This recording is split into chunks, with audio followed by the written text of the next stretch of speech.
సైతాను శోధిస్తుంది. యేసు వైపు చూడండి, విజయం పొందండి.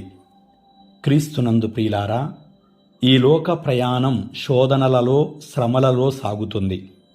భయం, ఆందోళనతో జీవించడమే భారమవుతుంది.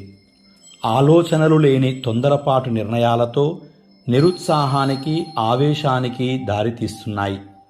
నిలకడలేని జీవితం, మాట మీద నిలబడలేని పరిస్థితులు మానసికంగా మనల్ని కృంగదీస్తున్నాయి.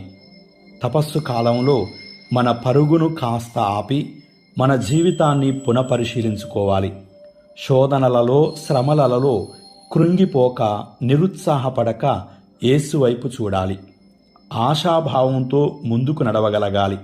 ప్రియులారా, యేసు జీవితం మనలను విజయ మార్గానికి నడిపిస్తుంది. బలహీన సమయములలో నిగ్రహం, స్థిరత్వం పొంది శోధనలను జయించడానికి ప్రభువే బలాన్నిస్తున్నాడు.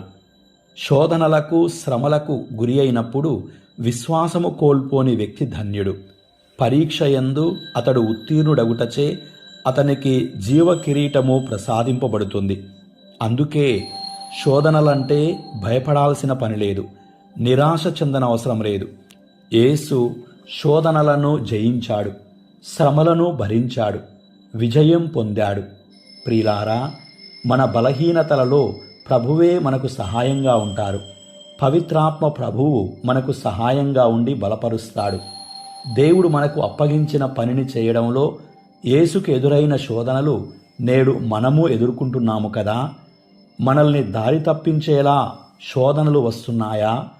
సైతాను ఆలోచనలు మనము యేసు మార్గము నుండి దూరం కావాలనే.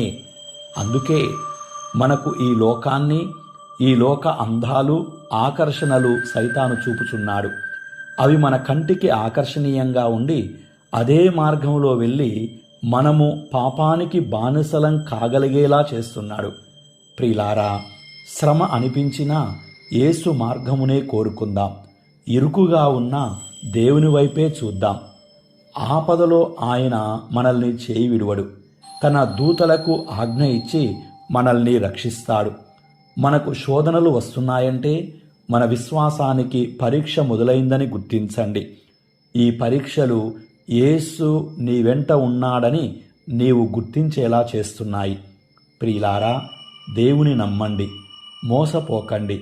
ఎవరు ఎలాంటి వారో తెలుసుకోలేని అయోమయ పరిస్థితిలో ఉండకండి.